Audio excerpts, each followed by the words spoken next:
हिमाचल प्रदेश में लगातार बारिश के बाद से शिमला जिले में ननखड़े इलाके में 3 मंजिल इमारत ढह गई, जबकि कोटखाई इलाके में नाले में आई बाढ़ के चलते 6 से ज्यादा वाहन बह गए।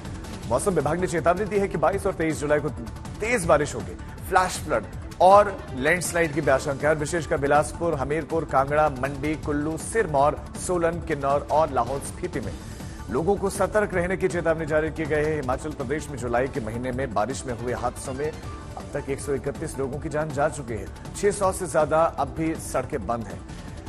अब तक 4,800 करोड़ से ज्यादा की संपत्ति का नुकसान हो चुका है। चंपावत में भारी बारिश के बाद से चारों तरफ तबाही का मंजर है। टनकपुर में लोगों को खासी दिक्कतों का सामना करना पड़ रहा है। पिछले 10 दिनों में टनकपुर पूर्णागिरी मार्ग बंद है। जेसीबी, पॉकलैंड मशीनें, डंपर और विभाग के कर्मचारी दिन रात लगे हुए हैं, मार्ग को खोलने में जुटे हुए हैं। इस सड़क मार्ग से लगभग हजारों लोगों का संपर्क मुख्य शहर से कट चुका है। लगातार हो रहे बारिश के बाद से नेशनल हाईवे पर कई बार मलबा आ गया और इसके वजह चलते बार बार ये मुख्य हाईवे बाधित हो रहा है।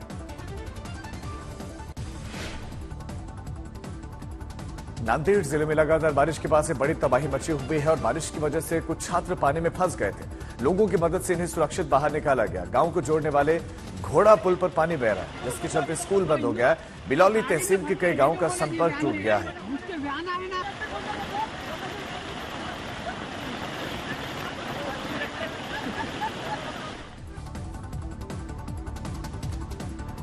अब हम बात करेंगे कुदरत के उस मार्ग की जिसमें 16 जिंदगियां काल के गाल में समा गई। मुंबई से करीब 70 किलोमीटर दूर रायगढ़ जिला, जहां पर पहाड़ टूटा और उसके बाद से गांव का एक बहुत बड़ा हिस्सा टूट गया है। रेस्क्यू ऑपरेशन शुरू हुआ तो पता चला कि 16 जिंदगियां समा, 21 लोगों को जिंदा बचा लिया गया।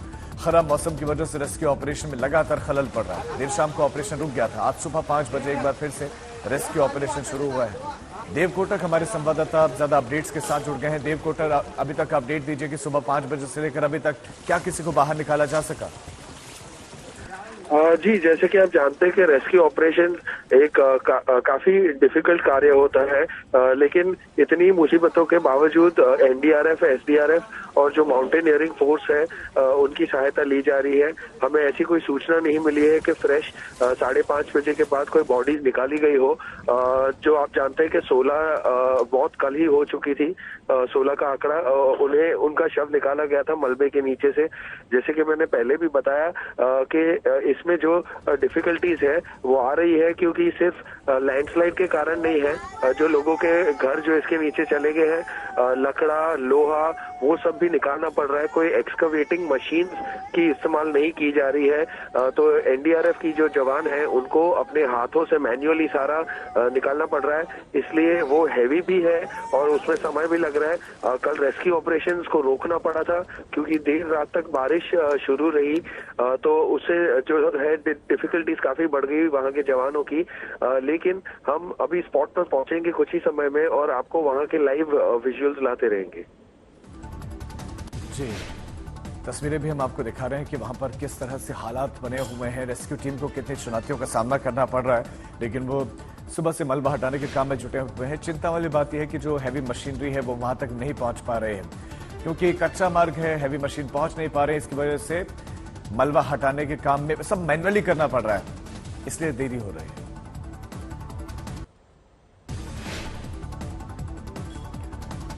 हावड़ा के मंगलाहाट में देर रात बड़ी आग लगी। आग की चपेट में एक बाजार की कई दुकानें आ गई। लगभग 50 दुकानें जलकर खाक हो गई। 18 गाड़ियां दमकल विभाग के मौके पर पहुंची, आग बुझाने की कोशिशों में जुटी रही और इस बाजार में 800 से ज्यादा दुकानें, 50 दुकानें पूरी तरह जल गई हैं। कई और दुकानों में सामान जला हुआ है। अब आकलन किया जा रहा है कि नुकसान कितना हुआ है।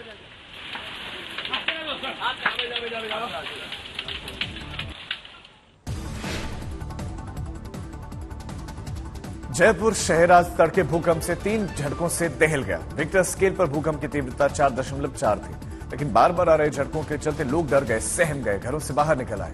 भूकंप का असर जयपुर के आसपास तक ही रहा। फिलहाल जानमाल के किसी नुकसान की कोई खबर नहीं मिल रही है।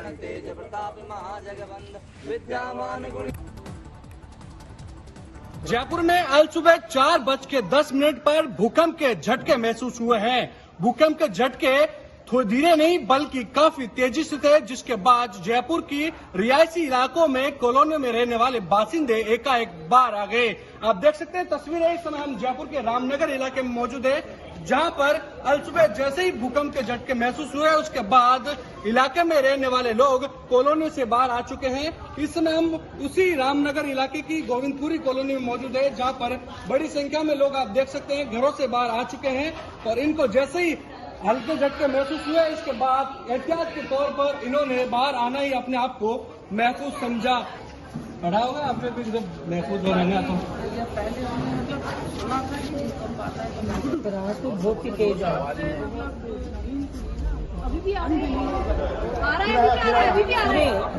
देखिए एक बार दूसरी बार भूकंप के झटके महसूस हुए क्योंकि बिल्डिंग ही थी।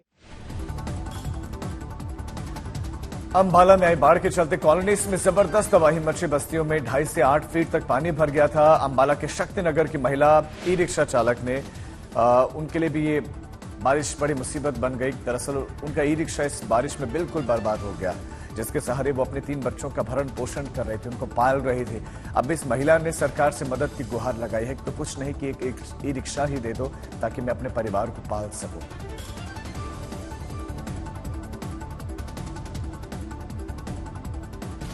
मैंने पहले ही लिया था और अब यहाँ पे बाढ़ आने के कारण कुछ नहीं बचा हमारे पे। सारा सामान खराब हो गया, फ्रिज, अलमारी, वॉशिंग मशीन, सारा कुछ, बेड वुड, बच्चों की किताबें। मैं ई रिक्शा चलाती थी, डीसी मैडम ने दिया हुआ है, सम्मानित भी किया हुआ था। तो अब वो ई रिक्शा भी मेरी पूरी तरह से खराब हो चुकी है, पानी में बिल्कुल खत्म हो गई है। संसद से लेकर सड़क तक मणिपुर को लेकर कोहराम जारी है। सत्र के शुरुआत के पहले दिन विपक्षी दलों ने संसद में मणिपुर पर भड़की हिंसा पर इस मुद्दे पर चर्चा की मांग को लेकर विरोध प्रदर्शन किया। इस मामले में अभी तक 4 आरोपियों की गिरफ्तारी हो चुकी है। इस मामले पर सुप्रीम कोर्ट ने भी कार्रवाई के निर्देश देते हुए राज्य सरकार से रिपोर्ट तलब की है। अगले हफ्ते शुक्रवार को इस मामले पर सुनवाई होगी।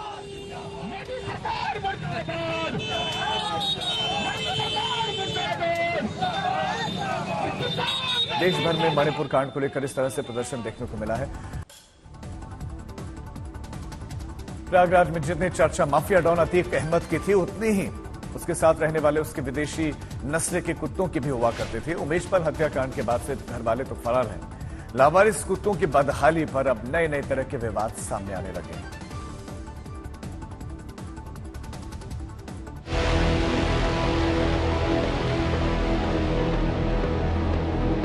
मर्जी का वेट करना है सर। आपने मुझे 4 बार यही मीटिंग के लिए बुलाया और चारों बार आपने अपने दोस्त को दिया वो कुत्ता, मेरे को देने की बजाय।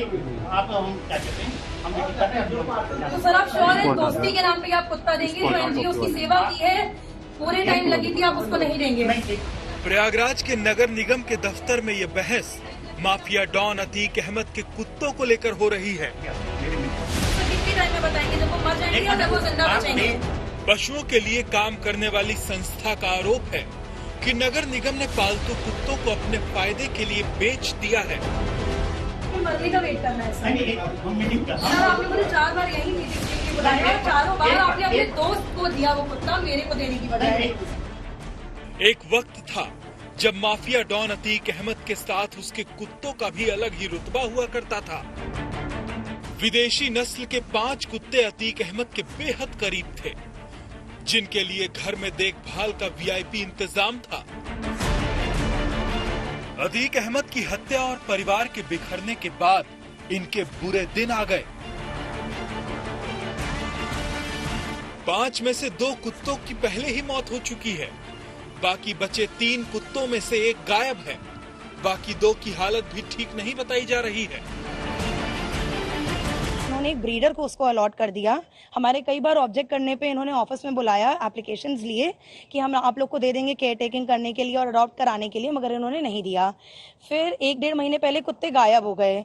हम लोग तब से पता कर रहे हैं, कल हमको पता चला, हम लोग देखने गए तो उनमें से एक कुत्ता गायब है जो कि शायद मर चुका है।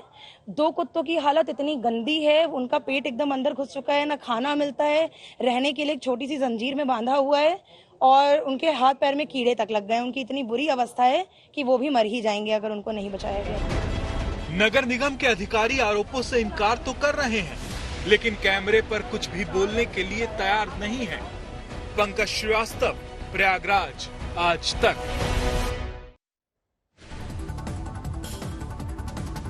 उत्तर प्रदेश के देवरिया जिले में जमीन की पैमाइश करने के लिए पहुंची राजस्व की टीम पर ग्राम प्रधान और उनके लोगों ने हमला कर दिया और उनके साथ मारपीट भी की गई, कागज फाड़ दिए गए। इस पूरी घटना का किसी ने वीडियो बना दिया जो कि वायरल भी है। पुलिस ने सरकारी काम में बाधा डालने को लेकर शिकायत पुलिस को मिली और शिकायत दर्ज कर ली गई है। हमले में लेखपाल को चोटें आई हैं। मध्य प्रदेश के खरगोन में एक आशा कार्यकर्ता की सूझबूझ की अब चर्चा चारों तरफ है। दरअसल एक गर्भवती महिला को अस्पताल ले जाया जा रहा था। इस दरमियान वो एम्बुलेंस दुर्घटनाग्रस्त हो गई, जिससे महिला की प्रसव पीड़ा बढ़ गई। महिला की तबीयत बिगड़ने लगी। ऐसे में आशा कार्यकर्ता ने तुरंत सूझबूझ दिखाई और एम्बुलेंस में ही महिला की डिलीवरी करवाने का फैसला किया और पास के गांव की महिलाएं भी पहुंच गई। उन्होंने मदद की और एम्बुलेंस में ही डिलीवरी करवा दी गई, जिसकी वजह से महिला और बच्चे की जान बच गई है। आशा कार्यकर्ता की समझदारी की वजह से जच्चा बच्चा दोनों ही पूरी तरह स्वस्थ हैं। असम के जोरहाट में यात्रियों को लेकर जा रहे एक ट्रैवलर और एलपीजी टैंकर में बताया जा रहा है कि आमने सामने की भिड़ंत हुई। इस हादसे में ट्रैवलर के ड्राइवर की मौत हो गई। दुर्घटना में कम से कम 21 लोग गंभीर रूप से घायल हो गए। इस सड़क हादसे में देर गांव के हाईवे के पास ये हादसा हुआ है।